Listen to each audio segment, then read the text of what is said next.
Assalamualaikum warahmatullahi wabarakatuh. Perkenalkan, nama saya Fadila Kamili Azahra dengan NIM H91219043 dari Biologi A Angkatan 2019 UIN Sunan Ampel, Surabaya. Di sini saya akan menjelaskan tentang mesoderm. Ya, yang pertama ada embryogenesis dan organogenesis. Embryogenesis sendiri diketahui sebagai tahapan pertumbuhan zigot hingga menjadi embrio, di mana terdiri atas 3 tahapan utama, yaitu morula, blastula, dan gastrula. Tahap morula dimulai ketika sel telah membelah hingga menjadi 32 sel, di mana segerombolan sel tersebut akan membelah lagi hingga menjadi struktur yang lebih kompleks, yakni blastoderma atau blastokista. Kemudian dilanjutkan yaitu dengan blastoderma yang menandakan bahwa embryogenesis telah memasuki fase blastulasi, di mana blastoderma akan terus berkembang hingga terbentuk bagian seperti halnya neural, epidermal, notokordal, mesodermal, serta endodermal yang merupakan fase awal dari gastrulasi dan juga sebagai bakal pembentuk organ-organ, yakni dan kemudian dilanjutkan dengan fase gastrulasi, di mana ketiga lapisan utama yaitu ektoderm, mesoderm, dan endoderm akan berkembang dan berdiferensiasi membentuk organ-organ dari embrio, di mana proses tersebut disebut sebagai proses organogenesis. Nah, pada tahap organogenesis, ektoderm nantinya akan membentuk lapisan kulit luar, kuku, rambut, gigi, organ perasa, dan sistem syaraf, termasuk otak dan sumsum tulang belakang. Kemudian jaringan atau lapisan endoderm yang merupakan lapisan bagian bawah akan membentuk sistem pencernaan, hati, pankreas, kelenjar ludah, sistem pernafasan, dan selain itu jaringan mesoderm yang merupakan lapisan tengah akan berkembang dan berdiferensiasi menjadi lapisan kulit bagian dalam, urat daging, kerangka, sistem ekskresi, dan sistem sirkulasi. Bagian selain ketiga lapisan tersebut akan tumbuh menjadi plasenta, tali pusat, dan kantong empedu. Selanjutnya ada hipodermis atau lapisan kulit dalam. Lapisan kulit bagian dalam atau disebut dengan istilah hipodermis tersusun atas sel-sel adiposa yang berfungsi sebagai sumber energi. Sumber energi tersebut tersimpan pada jaringan lemak yang terdapat pada hipodermis. Selain jaringan lemak, hipodermis juga tersusun atas jaringan ikat dan pembuluh darah. Jaringan ikat dan jaringan lemak pada hipodermis bagian abdomen diketahui lebih banyak daripada hipodermis bagian dorsal. Lapisan kulit ini berperan dalam mengikat kulit bagian atas dengan jaringan otot serta jaringan lain yang ada di bawahnya. Jaringan ini juga mampu untuk menjaga lapisan kulit terluar dari tekanan serta berperan dalam mengatur suhu pada kulit. Berikut gambar dari lapisan kulit dalam atau hipodermis. Selanjutnya, organ yang berkembang dari jaringan mesoderm. Yang pertama ada ginjal. Ginjal merupakan organ ekskresi yang terletak pada rongga retroperitoneal atas terbentuk menyerupai kacang dengan dua bagian utama, yakni korteks atau bagian luar dan medula atau bagian dalam. Korteks diketahui memiliki warna yang gelap dan letaknya yang lebih superficialis daripada medula. Korteks tersusun atas seluruh kapiler glomerulus dengan sebagian segmen berupa tubulus yang pendek. Berikut ini adalah gambar dari ginjal. Bisa dilihat ini bagian luar dan ini bagian dari nefron, karena ginjal terdiri atas nefron-nefron yang banyak. Selanjutnya yaitu nefron. Pengertian nefron yaitu unit terkecil penyusun ginjal di mana terdiri dari glomerulus dan tubulus terkait yang berujung pada ductus collectivus. Komponen dominan pada vaskular nefron yaitu glomerulus. Glomerulus yang berupa kapiler kuantum berbentuk bola merupakan tempat proses filtrasi sebagian air dan zat terlarut dari darah. Cairan hasil filtrasi diketahui memiliki konfigurasi yang mirip dengan plasma. Nah, kemudian berikut merupakan fungsi dari setiap bagian nefron antara lain. A. Komponen vaskuler. Yang pertama ada arteriole afferent, yaitu pembuluh darah arteri yang membawa darah ke glomerulus. Kemudian ada glomerulus, yakni kapiler kuantum penyaring plasma bebas protein ke dalam komponen tubulus. Yang ketiga ada arteriole efferent, yakni pembuluh arteri yang membawa darah dari glomerulus Dan kapiler peritubulus berperan dalam pertukaran cairan yang terjadi pada lumen tubulus. Kemudian ada komponen tubular. Pertama ada kapsula Bowman, berperan dalam pengumpulan filtrat glomerulus.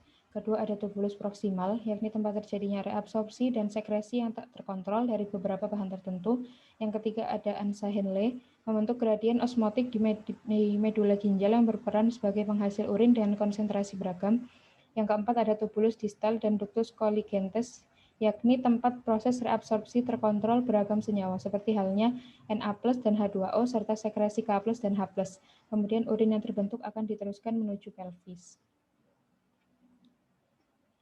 Yang C ada komponen kombinasi vaskuler, yakni aparatus juxtaglomerulus, berperan dalam menghasilkan bahan-bahan yang dimanfaatkan untuk mengontrol fungsi ginjal. Nah, secara keseluruhan fungsi dari ginjal itu diantaranya adalah alat pembuangan zat sisa metabolisme serta racun dalam tubuh yang ditampung hingga membentuk urin atau air seni. Organ tersebut juga berperan dalam mempertahankan keseimbangan air, garam, dan elektrolit, serta merupakan kelenjar endokrin yang dapat memproduksi minimal 3 hormon.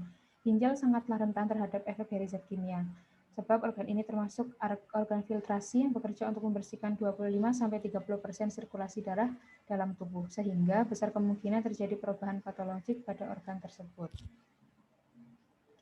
Kemudian ada organ ovarium. Ovarium merupakan organ reproduksi betina yang berfungsi untuk, pertama, organ eksokrin untuk menghasilkan ovum, dan yang kedua ada organ endokrin menghasilkan hormon steroid. Bagian penyusunnya dibedakan menjadi A bagian dalam, yaitu medula, tersusun atas jaringan ikat fibrosa longgar yang mengandung pembuluh darah, pembuluh limfa, dan saraf. Yang B ada bagian luar, yaitu korteks, dapat dijumpai folikel dalam berbagai tingkat perkembangan. Kemudian ada di dalam ovarium terjadi folikulogenesis, yaitu proses pembentukan folikel-folikel demi mencapai suatu tingkatan kelangsungan kehidupan yang ditandai dengan adanya proliferasi sel-sel dan sitodiferensiasi. Terdapat 4 tahap dalam folikulogenesis. Yang pertama ada pengambilan folikel dominan, kedua perkembangan folikel preantral, 3 penyeleksian dan pertumbuhan folikel de Graaff, 4 atresia folikel, yaitu pertumbuhan dan perkembangan sistorium diatur oleh hormon-hormon yang berasal dari pituitari. Organ berikutnya yaitu pembuluh darah. Nah, pembuluh darah terdapat 2 macam, yaitu arteri dan vena. Lapisan-lapisan pada pembuluh darah yang dapat melakukan regenerasi ketika rusak, yaitu Tunisia intima, Tunisia media, dan Tunisia adventitia. Di dalam pembuluh darah ada angiogenesis, yaitu kemampuan pembuluh darah bertumbuh dan membentuk pembuluh darah baru, yang berasal dari kata angio, pembuluh darah, dan genesis, yaitu pembentukan. Tahapan angiogenesis. Yang pertama, pelepasan faktor stimulus angiogenik sebagai sinyal adanya luka pada tubuh. Yang kedua, proses inisiasi, pelepasan enzim protase dari sel endotel yang teraktivasi. Yang ketiga, ada pembentukan pembuluh darah vaskuler. Kemudian, yang keempat, ada maturasi atau stabilisasi pembuluh darah yang terkontrol dan dimodulasi untuk memenuhi kebutuhan jaringan. Kemudian ada faktor-faktor yang mengaruhi angiogenesis. Yang pertama, kelompok faktor angiogenik yang bertarget pada sel endotel untuk menstimulasi proses mitosis. Yang kedua, ada kelompok molekul yang mengaktifasi sel target secara luas selain sel endotel seperti sitokinin, kemokin, dan enzim angiogenik. Yang ketiga, ada kelompok yang tidak bekerja secara langsung, biasanya dihasilkan dari makrofag, sel endotel, atau sel tumor. Kemudian ada uterus. Uterus merupakan tempat untuk berkembangnya fetus. Terdapat 3 lapisan utama dalam uterus, yaitu endometrium, myometrium, dan perimetrium. Masing-masing memiliki lapisan dan struktur yang berbeda-beda. Terdapat 4 tipe dari uterus, yaitu yang pertama ada duplex, uterus kanan dan kiri terpisah dan bermuara secara terpisah ke vagina. Yang kedua ada bipartil, uterus kanan dan kiri bersatu, bermuara ke satu lubang vagina. Yang ketiga ada bicornuat, uterus kanan dan kiri banyak yang bersatu dan bermuara ke satu lubang. Jadi tidak semua uterus kanan dan kiri yang bersatu, tapi sebagian besar yang bersatu. Yang keempat ada simplex, semua uterus bersatu dan bermuara ke satu lubang vagina. Yang kemudian ada limfa. Nah, limfa merupakan salah satu organ dalam sistem pertahanan tubuh. Limfa Limfa sebenarnya adalah sisa plasma darah yang mengalir melalui pembuluh darah kapiler. Kemudian limfa banyak mengandung sel darah putih atau leukosit, tersusun atas jaringan ikat, pembuluh darah, sel retikuler, sel limfosit, makrofag, fibroblast, dan otot polos. Kemudian bagian-bagian limfa ada timus, kelenjar limfa, tonsil, pulpa putih, dan pulpa merah. Fungsi dari jaringan limfa adalah sebagai berikut. Yang pertama ada mentransfer sel darah putih, yang kedua mengangkut asam lambang, ketiga menghasilkan antibodi, keempat mengembalikan cairan dan protein dari jaringan ke sirkulasi darah, dan yang kelima menyaring dan menghancurkan mikroorganisme. Organ selanjutnya adalah tulang. Tulang merupakan bagian penting penguat tubuh serta tempat melekatnya otot dan pelindung tubuh. Tulang adalah jaringan ikat kaku membentuk sebagian besar kerangka vertebrata. Jaringan tersebut tersusun atas sel dan matriks intersel yang mengandung unsur organik seperti serat kolagen. Struktur tulang terbagi menjadi dua, yaitu spongiasa dan kompakta. Tulang kompakta terdiri dari sistem Harvesian atau osteon yang terdapat saluran di bagian tengahnya atau kanal dan dikelilingi oleh cincin konsentris. Tulang spongiasa lebih ringan daripada tulang kompakta, terdiri atas lempengan trabekula yang terhubung oleh ruang kecil irreguler berisi sumsum tulang melalui canaliculi.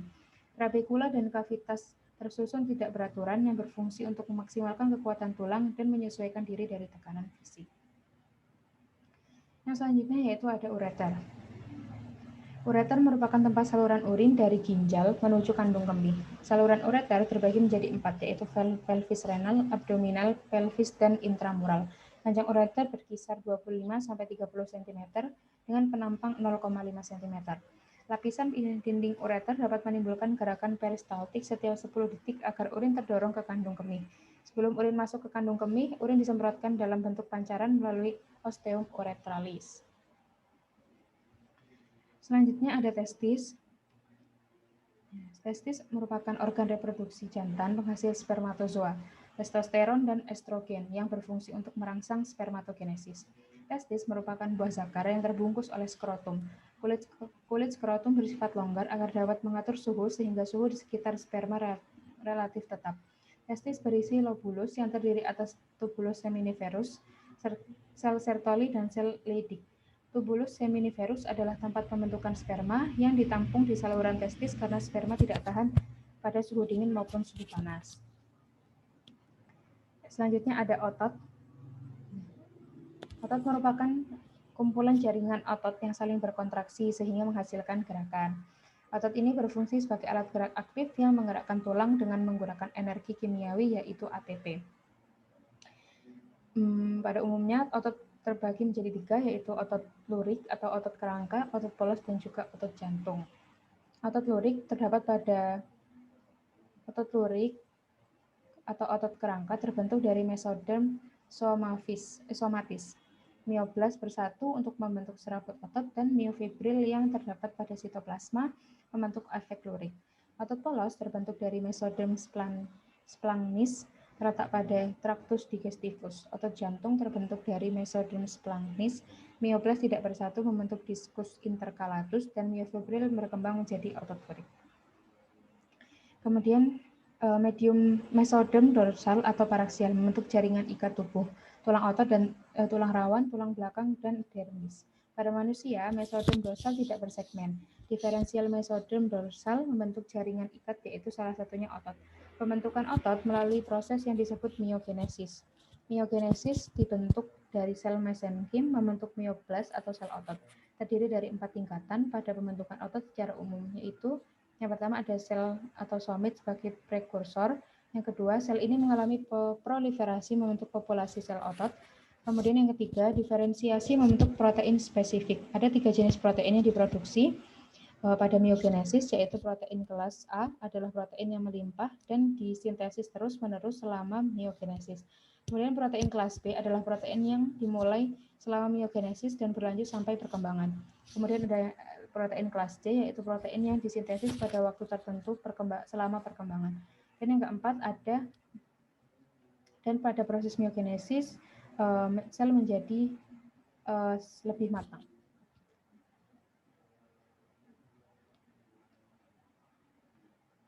Kemudian ada oviduk. Oviduk atau di dikenal juga sebagai tuba falopi, adalah bagian anatomi yang menjadi tempat setiap kehidupan baru spesies mamalia dimulai, termasuk manusia, yaitu tempat bertemunya sel telur dan sel sperma. Letak dari oviduk ini ada di bagian atas rahim dan berbentuk memanjang. Kurang lebih panjangnya sekitar 10 cm dan memiliki diameter seukuran jerami. Fungsi oviduk atau tuba falopi ya seperti tadi untuk membawa sel telur dan ovarium ke rahim. Ketika terjadi pembuahan, sperma akan berjalan keluar dari rahim berjalan keluar dari rahim ke dalam tabung untuk menemukan dan membuahi sel telur.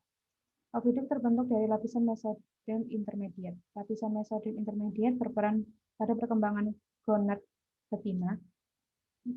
Pada bakal sel kelamin akan terakumulasi dengan sel-sel somatik bakal gonad di permukaan luar. Pada wanita, ductus muller akan berdiferensiasi menjadi oviduk, uterus, leher, dan bagian atas vagina.